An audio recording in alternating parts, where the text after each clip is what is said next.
Oh, my knees.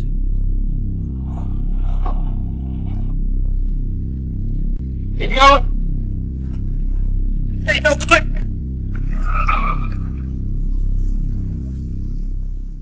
For the past 6 hours, 21-year-old Brandon Risner has been on the run after authorities say he brutally murdered his best friend. Now, standing alongside their son, Brandon's parents are left in shock and despair, facing the devastating truth that their child is accused of such a horrific crime. With nowhere else to turn, all they can do is wait, hoping and praying as the world closes in on Brandon's fate. On a chilly November morning in 2022, officers in Rome, Georgia, stumbled upon an abandoned Toyota Prius, an unsettling discovery that would soon unravel into something far darker than anyone could have imagined. Why the vehicle had been abandoned in the middle of a creek remained a mystery, one that left investigators searching for answers. Yeah, I don't think he's in there? No, I didn't know there. Oh, okay. Son's name's Aaron Davis. Supposed to be coming to Rome to see some friends and going to Alabama to see his girlfriend. I don't think he made it there. Nah. I wonder where he's at. Why his car down there? Crazy thing is, there's nothing. I mean, there was no acceleration. It's almost like it just Rode off in there or something. yeah, didn't go all the way up in park or something. Yeah, I mean, there's lights on like it's, but it ain't running. I rode over here to see what was going on. He was down there changing out the trash. A tow truck was eventually called to haul the vehicle from the creek. When investigators ran the license plate, the results revealed it was registered to 21-year-old Aaron Davis.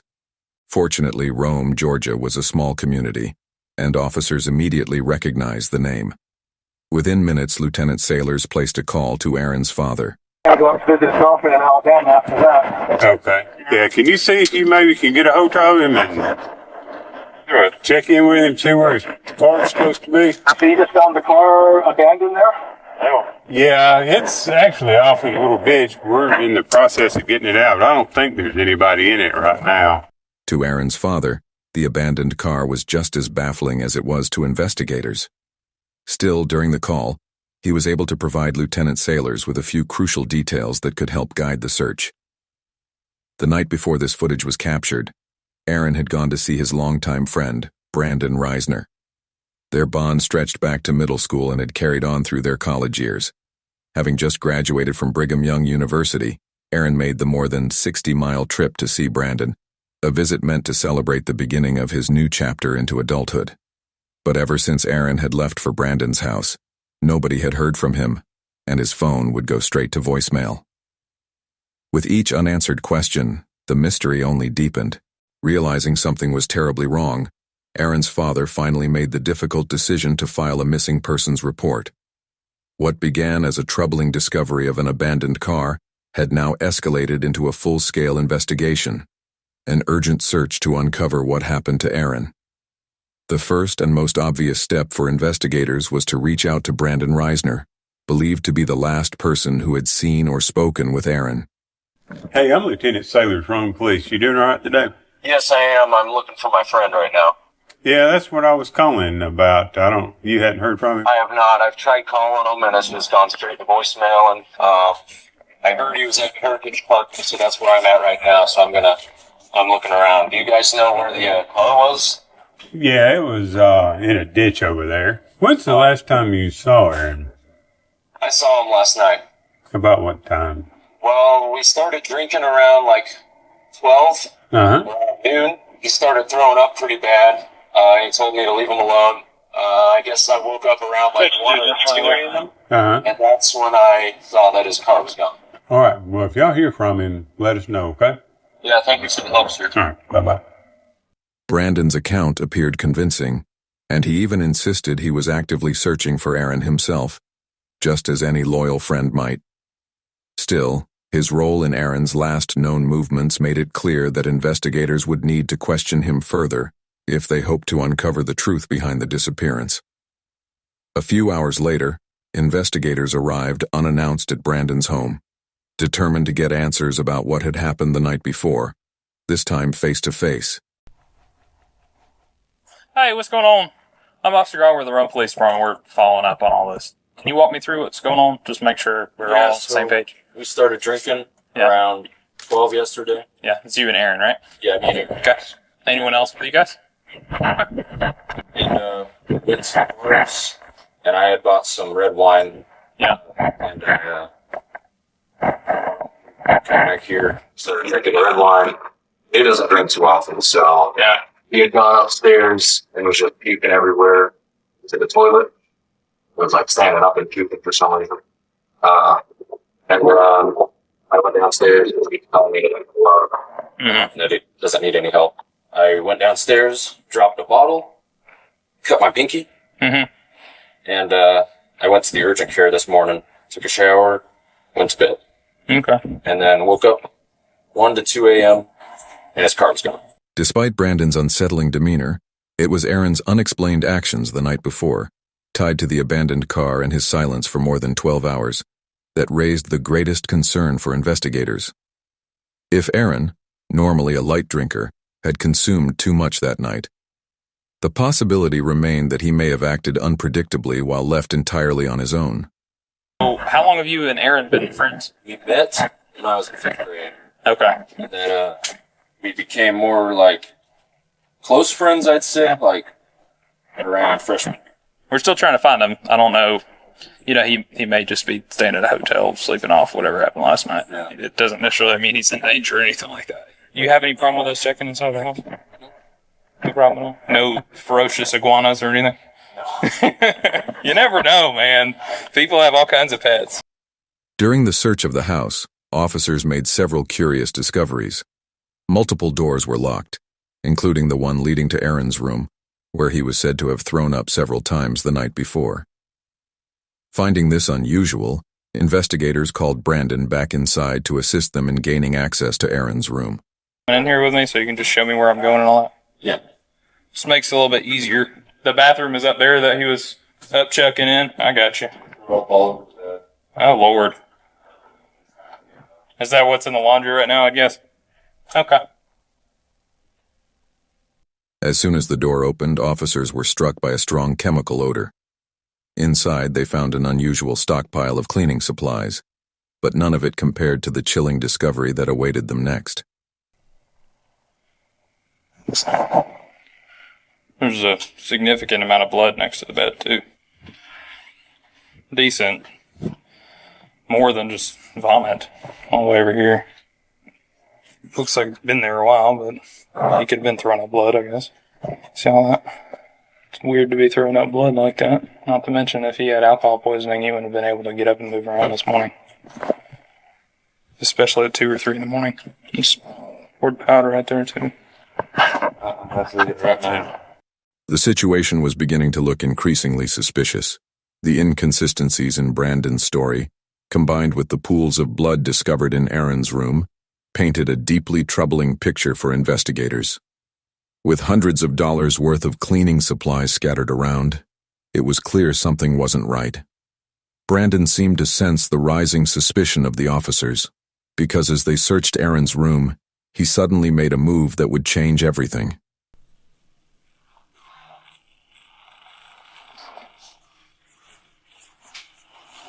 Oh, my knees.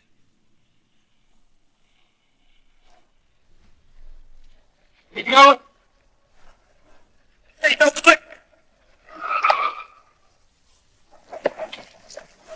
Put him down.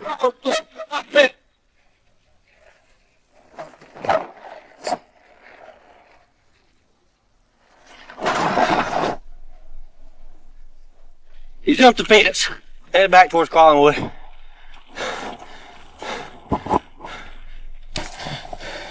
Somewhere between LaPorte and East Nine, gotta be in these houses. Go up to the house, get in the backyard. Okay. Possible 1043 suspect.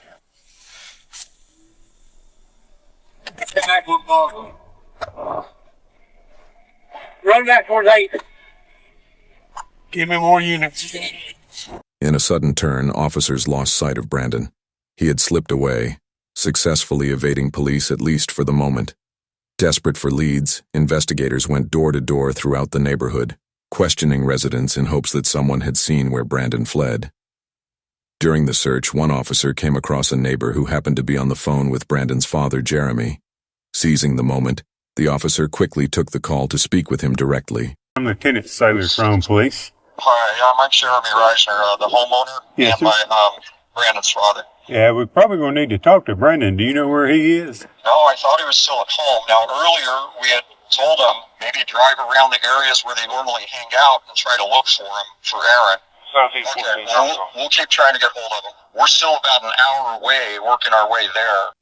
Even Brandon's father, Jeremy, had no idea where his son had gone, and neither did anyone else. An entire hour slipped by, with Brandon still nowhere to be found. I am. Okay. This is Mom. Okay.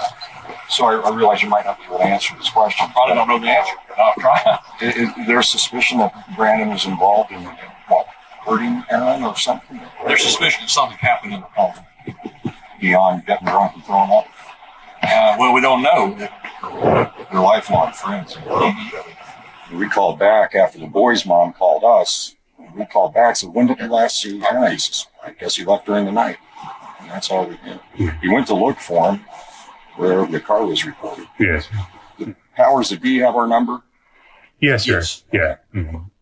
As Jeremy continued doing his best to assist investigators, he returned home, only to discover his son's phone left behind. Up to that moment, Jeremy had been fully cooperating with investigators, doing everything he could to help track down his son. But once he discovered Brandon's phone, his willingness to assist came to an abrupt halt. Jeremy refused to turn the phone over, leaving investigators to question whether he had seen something on it, or if he was concealing something far more disturbing. This marked a major breakthrough in the investigation, holding the potential to trace where Brandon may have gone after his escape. But Jeremy refused to surrender the phone, insisting he needed to understand the situation first. After all, Brandon was still his son, and in his eyes innocent until proven guilty. Handing over the phone, he feared, could prove to be a tragic mistake. Hours passed with no new leads on Brandon's whereabouts. Whatever Jeremy discovered on his son's phone during that time would remain a mystery. But when investigators spoke to him again, his demeanor had shifted dramatically. What's the status? All right, so first of all, I understand you found his cell phone. That's right. You want to turn that over to us? Maybe. Okay. I do. My gut says yes, but at the same time, Yeah, I mean, we I don't know. we'll probably need to go through it and see Right. at least maybe where he's been today. There is a significant amount of blood in that upstairs bedroom and on the carpet. But I wanted to be straight up with you. Not go home and find that. Okay. No, I appreciate that. Do you have a warrant that would include the phone? No, we'd have to get one at some point, so we couldn't go into it without that. So Some text back and forth. maybe something helps, and I know. helps him, But I can't promise you that because I don't. No, I know. Yeah, I don't know what all's in there. So I want to. I was hesitant. I know, as a father, I understand. All right. Well, yeah, I'm going to keep walking. Something had clearly changed. Whatever was on that phone must have been deeply unsettling, and the officer seemed to sense it too. The officer's suspicions about the phone proved to be correct. Because he doesn't know what's going on. But he seemed a little shocked that we're at his house. He seemed respectful in the sense that he was okay with us being at his house and doing what we needed to do. I can really get a feel for him. He may just be covering for his kid. He's gotta be. Him having the phone and not being shattered tells me that his son handed it to him. So he found the phone, tells us that he found the phone, but doesn't want to give it to us without a search warrant. Text messages not there. Probably. He was telling Randy that there were texts in there about him asking if anyone had seen Aaron. I wonder if those texts were sent since we've been here, though. On it, Brandon had left behind a series of disturbing notes, ramblings that revealed a dark and twisted state of mind. Among them were lines describing screams turning into gargles, an obsession with dark places where his mind seemed to melt, and grotesque images of his brain flowing like a waterfall. He even boasted about his ability to switch himself on in an instant, declaring himself the smartest man alive. Alongside these disturbing writings, Brandon had also created a chilling to-do list for after Aaron's murder. At the top he wrote, "Schedule last 3 songs," a reference to the music he uploaded on his YouTube channel. The list then continued in an unnerving contrast of the ordinary and the horrific. Vacuum. Laundry. Shower in my shower. Take bath. Brandon even drafted a note for the following day. It read, "Text Rachel that Aaron threw up badly. I think there was some blood in it." I woke up and he was gone. Whether these exact messages were what unsettled Jeremy remains uncertain. But whatever he saw on that phone left him convinced of one thing: Brandon had killed Aaron. Just an hour later, Jeremy contacted police again, this time revealing that he was with Brandon, who was now prepared to surrender and turn himself in. About 25 minutes later, Brandon arrived at the station with his parents by his side. We're Brandon. Rachel. Jeremy. Thank you.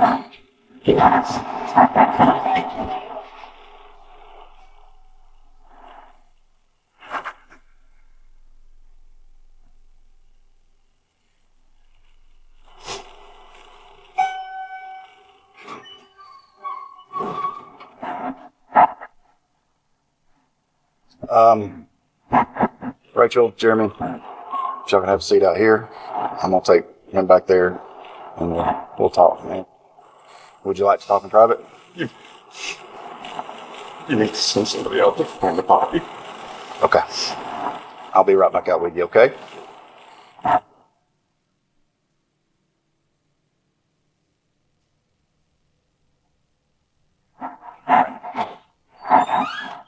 Anything in your pockets that I need to know about? Wallet and keys. Have those real quick. Anything else? No. Sorry about that. Go ahead and have a seat.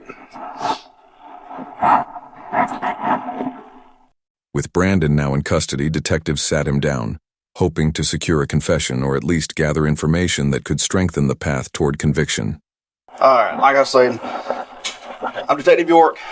I work here at the wrong PD, of course. Detective York, yep, that's me. So before we get started, got some paperwork you gotta fill out. The interrogation began with routine questions, as detectives gathered Brandon's basic information and contact details. So I'm gonna read you some stuff before we get started, okay? You have the right to remain silent. You have the right to talk to a lawyer for advice before you are asked questions and have him with you during questioning. I would like a lawyer. You would like a lawyer, okay? All right, sit tight for just a minute. Brandon understood the stakes. He knew that anything he said inside the interrogation room could be used against him in court. So, he chose to remain silent. While Brandon's silence proved frustrating for detectives, his parents were far more willing to talk. Shifting strategy, the investigator turned his attention to them, hoping they might provide the answers he was looking for.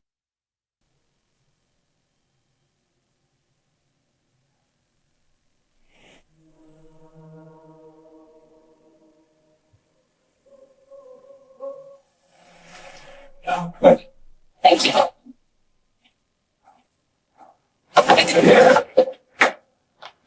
There's a lot going on right now. Anything that we can do to y'all right now. Need to find that body. I can take you out. Try to show you. I can try to show you. You can try to show us The general area, yeah. Okay. There's an old cemetery up the hill. You turn left. Trindle, something like Trindle. Okay. We can show you all that. Jeremy's statement gave investigators a critical lead in the search for Aaron's body. But as valuable as that was, the detective knew this was the moment to press further, an opportunity to extract as much information from Jeremy as possible. Jeremy continued to cooperate, and with that in mind, the detective shifted focus, probing deeper into Brandon's personal life before moving forward with the search for Aaron's body. Brandon, we brought him home from college because he was having anxiety attacks, he was having suicidal thoughts, he was having visions. We brought him home to make him safe. I gotta get his medications right. Got a call from Brandon this morning at 9 or 10. He was asking about one thing out. Vomit. So they had drank. He didn't want Dad finding out that there was vomit upstairs in the corridor. That's all we heard. Then an hour or two goes by. Boy's mom calls us. Or I called Brandon back immediately after getting murder. Said, do you know where Aaron is? He says, no. Aaron and ran away. Ran from the police. Aaron's body is luckily there. He's mentally unstable. He has Tourette's since he was a kid, diagnosed as a kid. And with that comes OCD, and people say they have OCD all the time. They don't understand. And until they live with that. This opened the possibility that Brandon's actions may have been driven by underlying mental instability. However, context is crucial. Jeremy's statements could have been an attempt to build an insanity defense for Brandon in court. For that reason, investigators had to treat these claims with caution, knowing they might not fully reflect the reality of the situation. Regardless, investigators now had a lead, an approximate location where Aaron's body might be. With urgency mounting, every available resource was mobilized to search the cemetery Jeremy had described. Aaron's body was discovered buried in a secluded section at the back of the cemetery. Even more disturbing, he had been wrapped in the very sheets he once slept on inside Brandon's home. The speculation was over. Brandon Risner had revealed himself to be a cold-blooded murderer. Immediately after the discovery, he was placed under arrest for the murder of Aaron Davis and transported to the local jail. But even in custody, his behavior struck officers as deeply unusual.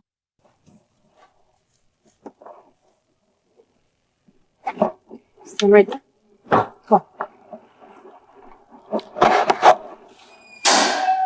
on. Go up to the counter, right? Let them follow their instructions. This is his property. You got ID in here if you want. For me? No, we're talking to you. Oh. You got your ID in there. Oh, yeah. According to officers, Brandon remained eerily calm during transport, appearing completely unfazed by the situation. And though he had finally been captured, though the case appeared to have reached a successful conclusion, one heartbreaking task still remained. Officers now faced the tragic duty of informing Aaron's parents that their son had been murdered.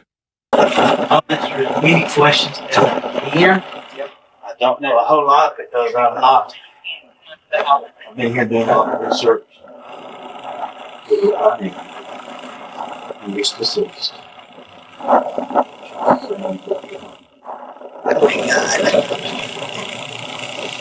Why would he do that?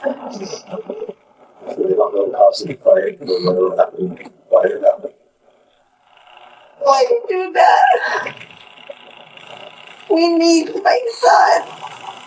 The family needs him. Oh my God. Aaron had only just stepped into adulthood, a recent graduate with endless opportunities ahead of him. His life was cut short in an act of cruelty that shocked everyone who knew him. For his memory, and for the family left shattered by his loss, justice was the only path forward. Justice arrived in the courtroom on July 18, 2024. With almost no defense to stand on, Brandon's attempt to plead insanity was swiftly dismissed. I have come to the conclusion that justice requires that Mr. Risner be sentenced on count 1 to imprisonment for life without parole, and that's what I'm going to do. Brandon ultimately pleaded guilty to the murder and mutilation of Aaron Davis, receiving a life sentence with no chance of parole. Why do you think Jeremy hesitated to hand over Brandon's phone? Was it out of loyalty to his son or because he already knew the horrifying truth? Do you believe Brandon planned Aaron's murder in advance, or was it a sudden act that spiraled out of control?